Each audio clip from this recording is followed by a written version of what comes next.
Patukan na lang po kayo lang. Hindi magpupulahin kita yan. Alisin niya.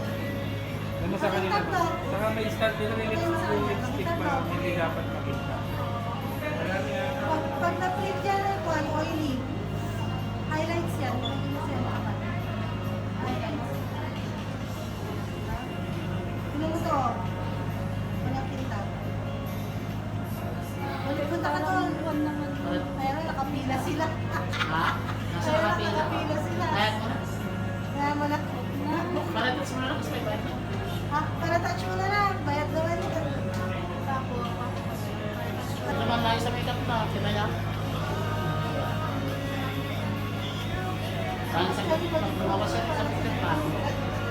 Yung makeup namin parang fresh. Ako pa kayo. Saan?